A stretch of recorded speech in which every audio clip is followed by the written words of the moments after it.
Pwede ding tawaging time machine, which is, yung space telescope na James Webb Space Telescope or JWST. Siguro di naman to big deal, 'di ba, sa nakararami yung kasi ni-launch to December 25. So, kahit siguro sa akin di rin siya ganoon ka big deal, pero sa mga astrophiles diyan, big deal to. Itong third anniversary din ng JWST. Kasi ako, ang bias ko rin yung Perseverance rover, di ba? Yung na-discuss natin. Yung episode 2 yata yan, di ba? Hindi, 3. Diba? Episode 3. Or 3, yeah. Alam ko yan. Tama. Yung mga input niya, talagang direct images from the surface of Mars. So talagang mas mind-blowing para sa akin yan kaysa sa mga images na na-produce ng JWST. Although mas mahal to yung Perseverance rover, 'di ba? Pag-usapan natin 2.6 billion dollars lang talaga yan. Ito 10 billion.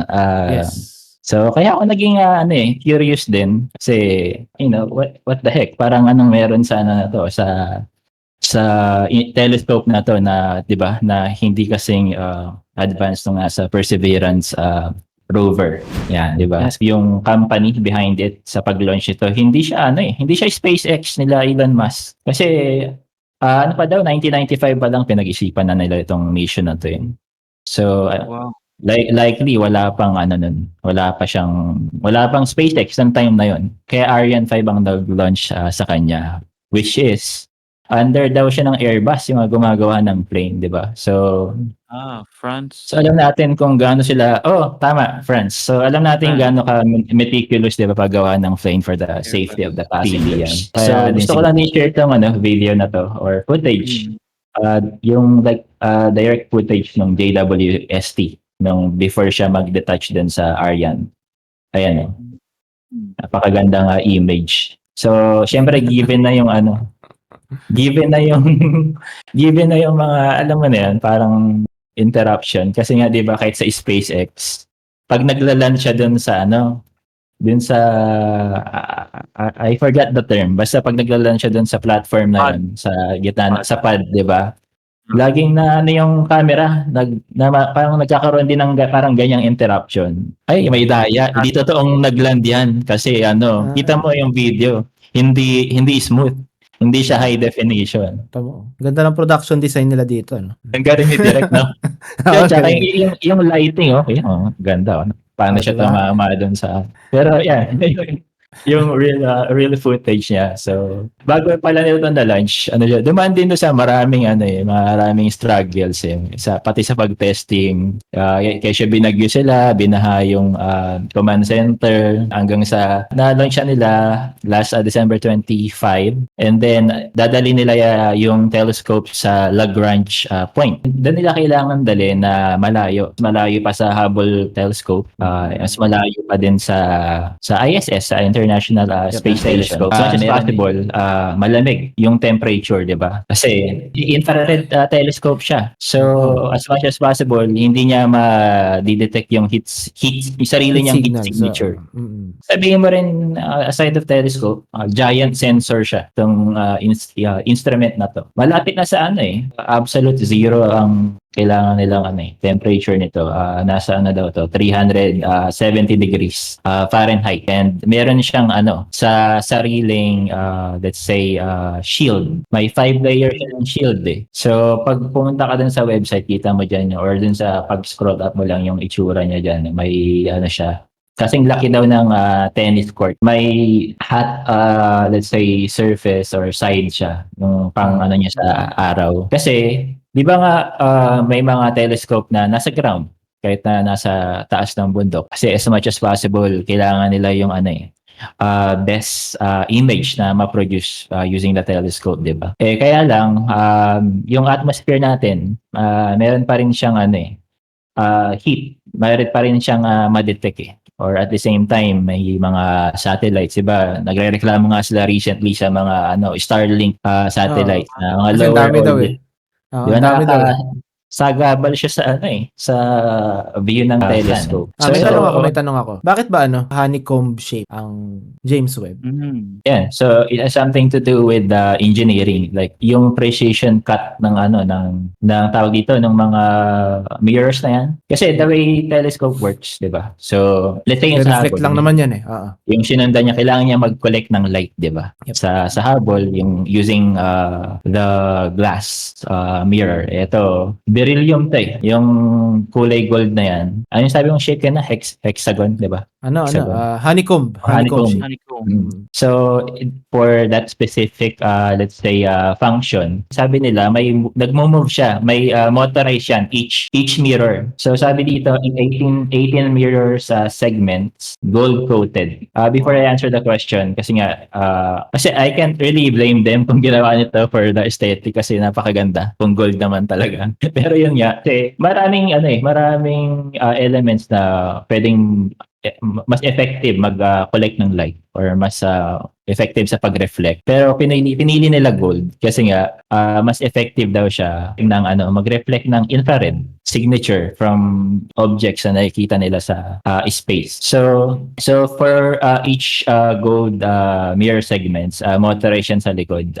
may nako-control nila. So dinesign nga nilang ganyan kasi yung sa focus din kasi may I believe 6 degrees ng movement ang kailangan niyang igalaw kasi kunwari there's a specific galaxy or star na kailangan sila mag-aim doon. So alam mo yun, kasi kailangan niya may tiraw siyang pa-curve, 'di ba, na pagpalit. Parang kailangan mag-move yung segment na yon for that specific angle na gusto nila kung saan nila gustong i-focus, 'di ba? So ayan yung primary mirrors yung nasa honeycomb shape na yan, and then pag collect niya ng light, ire-reflect niya dun sa secondary mirror yung nasa gitna, yung itim nasa dulo, and then mag-bounce siya dun sa gitna back dun sa loob sa kanilang NIRCam infrared instrument and MIRI or mid sensor nila. Ito rin sa factor yung pag-calibrate din ng yung 18 segments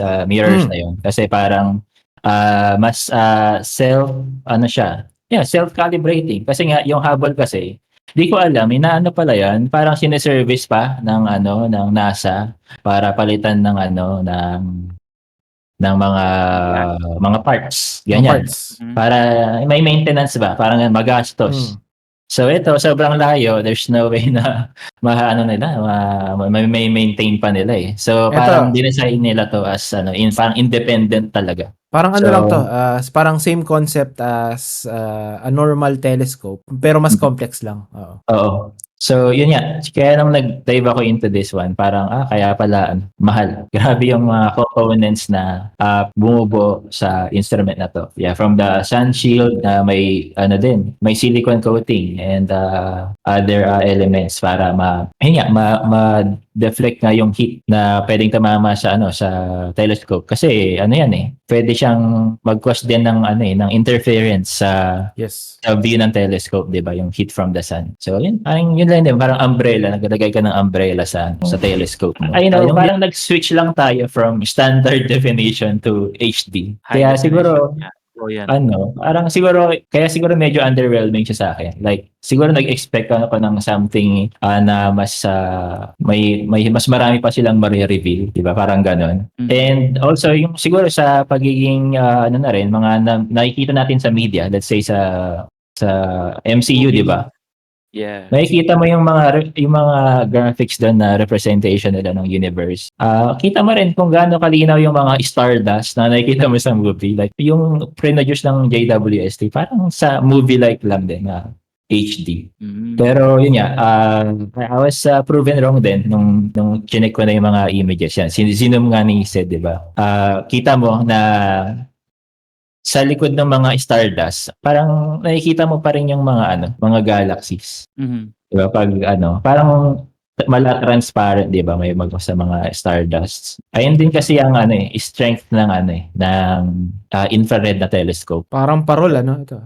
Parang parol. Kasi 'di ba yung Hubble nga 'di ba may gamit nila glass. 'Di ba gano'n naman 'yon, yung pag-collect nila ng light, ang nade-detect niya lang yung nasa visible light na territory, 'di ba? Sa mga napag-aralan natin sa science, 'di ba pag yung tumama yung light sa prism, 'di ba nagke-create siya ng rainbow. Rainbow effect, yeah. 嗯 'Di ba? Ayun yung ginagamit nila para ma-trace yung mga light signatures from the object sa Hubble. Dito, tumawid siya sa infrared territory beyond the visible light territory. So, yan, isa yun sa main reason kaya pinili nila yung infrared. Galing So, na ano, no? Galing na gumawa ng CGI, ano?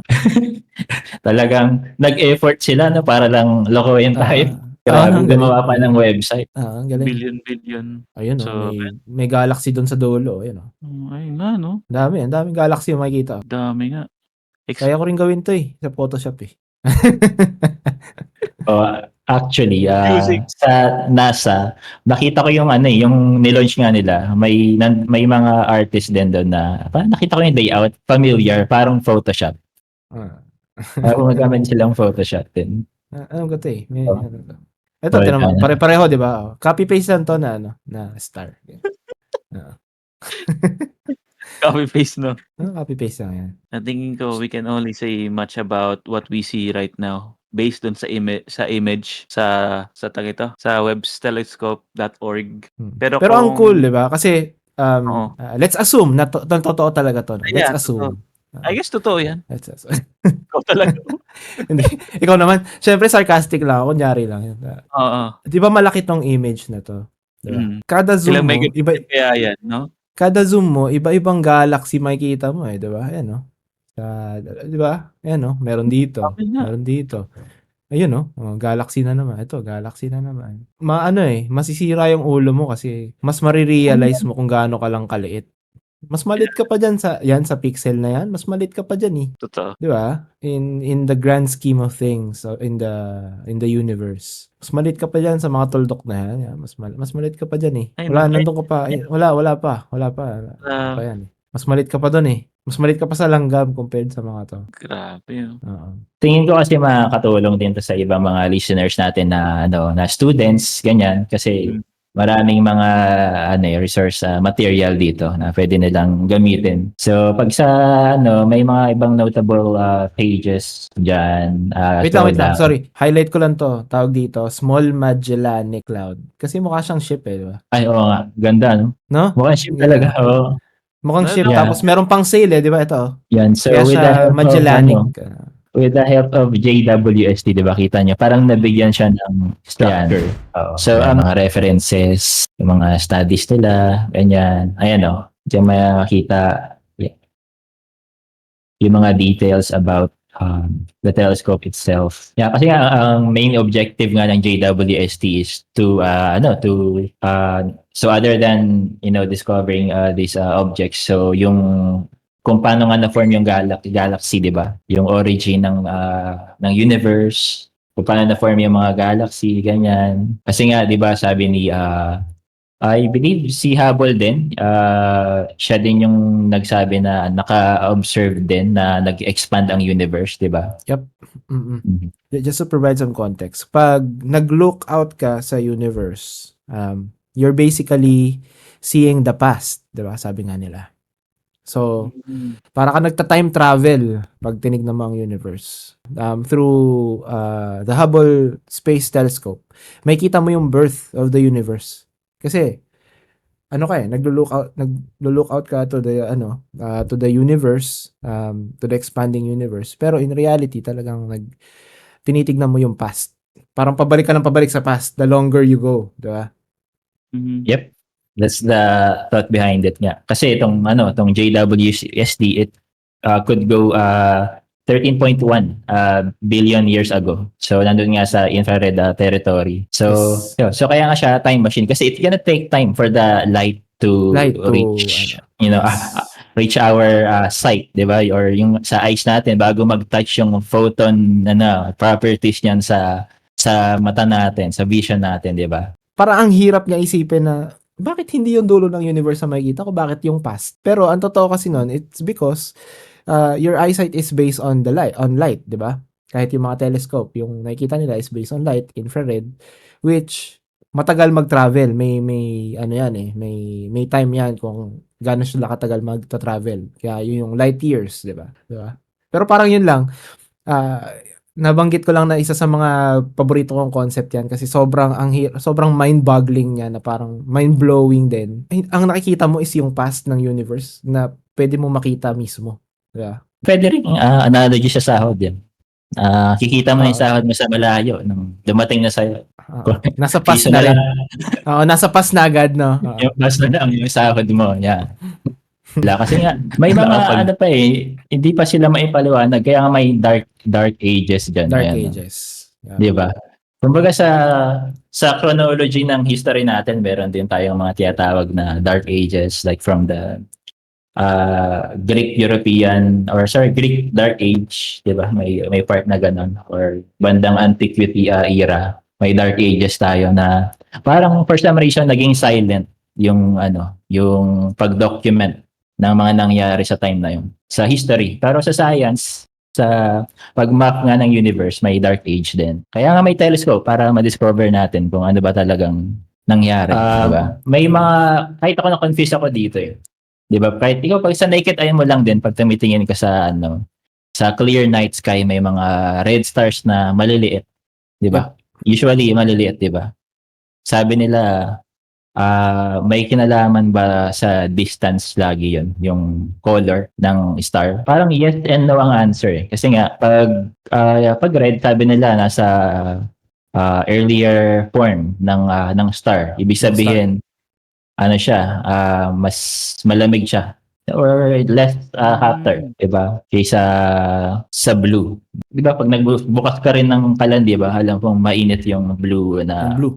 kulay ng flame. So, 'yan. So nag-apply siya sa temperature din ng star, yung color sa atmosphere na nakikita natin. Though at the same time, yung pag-redshift din kasi nga sa visible na light, 'di ba? Habang lumalayo daw siya, mas nagiging red. 'Di ba nasa spectrum ng rainbow, yung nasa dulo ng spectrum is yung red, yung R, Red. 'di ba? Yes. Oo. So habang nai-stretch yung liwanag niya, nagre-red daw. So ang sagot din, yes. Or pwede ring no kasi depende sa temperature ng Nung star. ng star, 'di ba? To explain it, kaya din siya naging underwhelming sa akin. Kasi ina-expect ko, advanced telescope, makakita tayo ng like the full picture ng atmosphere ng Earth, yung parang surface niya, 'di ba? So nung nilaunch yung mga images, pagdating sa exoplanet, kasi ang gaganda ng pinakita mga structure ng nebula, galaxy and all. Pagdating sa mga exoplanet, ganyan yung pinakita nilang graph.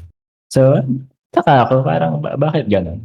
So, nagustuhan ko rin yung ginawa nila dito kasi hindi sila nag-pretend or hindi sila naglabas ng artist illustration ng planet. Pinakita nila yung mga measurements ng mga elements sa atmosphere. Kasi kung paano nag-work yung infrared telescope sa mga exoplanet. Yung exoplanet nga pala, mga planets outside our solar system. Yan, singit ko lang. Gamit kasi nilang approach dito using infrared telescope is once na mag-transit yung planet sa star niya, nakikita ng telescope yung mga properties na yan. So, ayun. So, hindi sila nag-pretend or walang grand images na illustration. Parang as it is, very scientifically done. Same sa solar system yan sa solar system natin. Diba? Right. So, either yung planets is ma-obstruct ng light ng sun kasi nasa likod ng sun relative dun sa sa location or sa position ng telescope na nag-view dun. So, the only time na makikita mo yon yung planet na yon na may planet pala yung star na yon is kapag nag-pass through siya dun sa star. Diba? So, ganun yung concept na tinitignan. Kaya yung iba dyan na physicists, ang tagal nang hinihintay nila kasi may time na ilang taon bago magpakita yung planet. Especially dun sa mga malalayong parts ng galaxy or ng universe. May time na sobrang tagal bago dumaan yung mga planet. Tapos i-confirm pa nila kung meron, yan, yung mga elements, yan i-check unang-una nila. Kasi yan yung importante sa sa life, 'di ba? Yung water, yung carbon, 'di ba? Kasi we're all carbon-based beings, 'di ba? Science of life. Right. Oo. So, para ma-determine nila kung may life or may possibility of life doon sa mga planets na yon na makikita lang nila once in a blue moon minsan kasi pag dumaan lang, ma-check lang talaga nila dyan is yung elements na nandun sa planet na yon. Not necessarily izo-zoom in nila yung planet tapos makikita nila doon or what have you. Not unless pumunta ka talaga doon, saka mo makikita yon. Kasi yung mga stars na yan, kaya nakikita natin doon sa mga pictures, sa mga photos ng James Webb, is because those stars, yung mga stars na yun, nag-i-emit kasi ng light yon. Yung mga planet, hindi naman nag-i-emit ng light. Nagre-reflect lang sila ng light from their respective stars kung solar system din sila. Sa atmosphere nila, right? Yes, exactly. So, ayun, dinagdag ko lang yon kasi baka iniisip ng baka may mga viewers na iniisip, ang ganda-ganda ng telescope na yun, nakikita nga yung mga black hole, nakikita nga yung tapos yung mga planets hindi nakikita. Ganun po kasi yun. Tama ka naman, Sid, kasi ako kasi may notion din ako na parang yun nga, masyado tayong nag-expect ng mala sci-fi na visual experience, di ba? Yes. So, di natin alam yung mga gantong details na di natin in-expect na nakaka-impress din, di ba? Kasi kaya ng current state ng technology natin sa space exploration, di ba? Kasi I think, just to add, sorry, I think meron din kasing preconceived notion yung mga tao, yung mga humans dito sa Earth, na pwede nating makita yung ganun. Kasi, from here, pwede natin makita through telescope yung Saturn, pwede natin makita through telescope yung iba't ibang planet sa solar system natin, di ba? So, iniisip nila, so, pag nag-look out pa tayo further, makikita rin natin yung ibang planets na nasa ibang galaxy or ibang solar system. Not necessarily. Kasi madali lang makita yung mga planets na nearby sa atin sa solar system because andito tayo sa Earth, nare-reflectan tayo ng araw, yung mga planets din na yun, mas malapit yung reflection ng araw sa kanila or yung sunlight sa mga yon. So, mas madali natin nakikita. Pero, yung iba kasi, hindi mo masyado makikita yan, especially kung malayo pa sila sa sun habang nag-orbit sila dun sa star nila, ganyan. So, hindi mo makikita yung planet na yun talaga mismo. Makikita mo lang pag dumaan na sila sa Kasi parang magkakaroon ng parang shadow dun sa, maliit na shadow or dot dun sa star na yon pag may dumaan na planet dyan eh. Saka dun mo lang makikita. Tsaka yun, simple explanation lang din. Tulad nga ng sinabi ni Sed, i-consider natin yung sunlight. It's too bright kung gagamitin natin yung mga conventional telescope, 'di ba? Yes. So, yun nga. So kaya gumamit ng infrared para mas makita natin in detail, 'di ba? Pag nag-transit na nga sa star nila. Kasi alam ko marami ng projects ang JWST and NASA. Kasi collaboration between US, Canada and European Space Agency. Kasi dati kwento din ni Sed yung tungkol sa Flipper ba yun? Na nilaunch yata ng sorry, I might be wrong about the name. Yung parang idadali nila sa Europa na mag-observe and magka-catch siya ng mga water fumes from that planet. Ako ba Hindi ba ikaw yun? Hindi, ikaw rin yun. Parang may na-mention kang gano'n. So, hindi ko maalala. So, parang nagkaroon sila ng enough data using JWST rin. Exciting times ahead, of course, sa exploration. So, lagi naman natin sinasabi yan kahit ng Perseverance sa episode natin.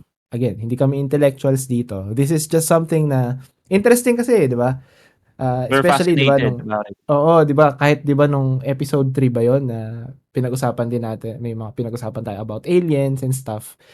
This is one of our interests. Yan. Bukod sa anime at mga NBA na yan, na lagi rin namin So, paano nakaka-communicate yung James Webb sa mga tao dito sa Earth? Through Wi-Fi ba? Through So, ano ba? May mahaba bang kable na from Earth papunta dyan sa James Webb? Yeah. Yeah, I think it's the same as lang din. As other other instruments or let's say sa ISS, di ba? May radio wave signals din and and because I don't think may Wi-Fi signal. And yeah, going back to that signal pala kasi may electrical system to itong JWST. Solar powered by solar kasi may solar panel siya. And isa din dun sa parang na-confuse ako. But kailangan ng fuel kung solar panel? So, ayun.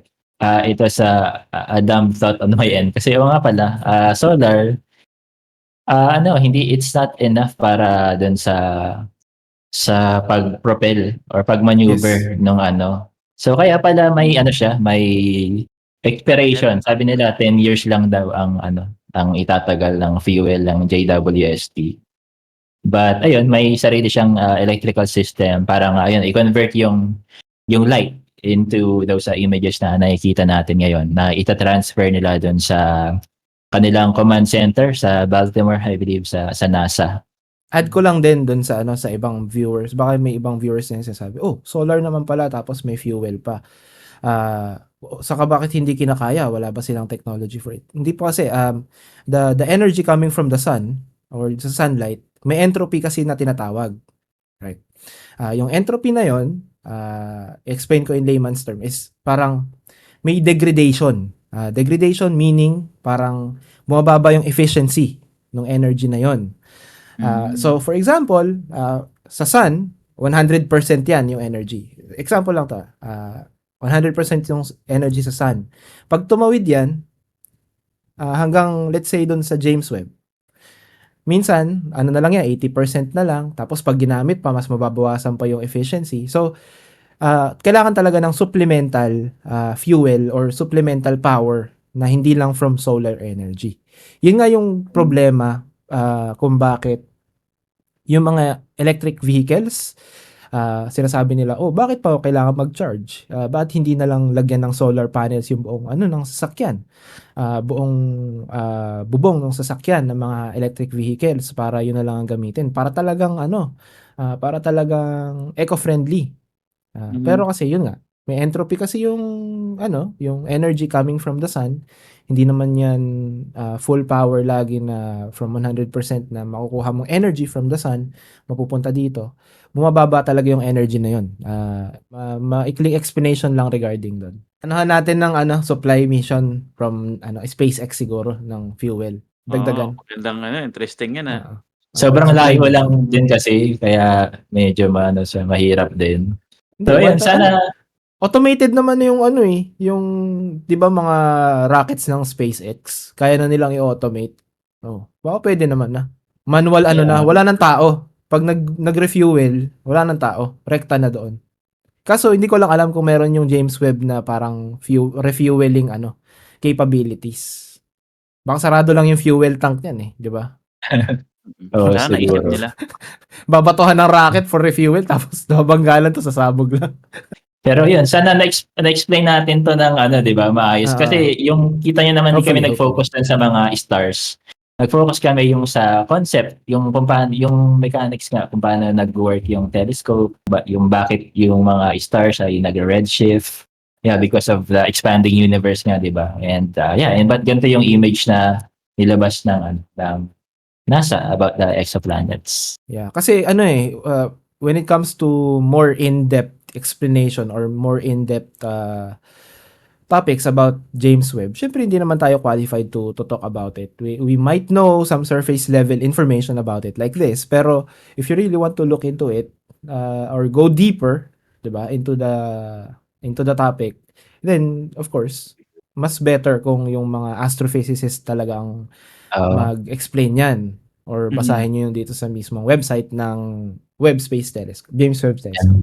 Kaya Tom, ikaw na bahala dyan kay Neil deGrasse Tyson ito yung contact namin dyan sa idol mo yun di ba? Laging source material ni Tom. Idol mo yun si Neil deGrasse Tyson Your ba yun? Public astrophysicist.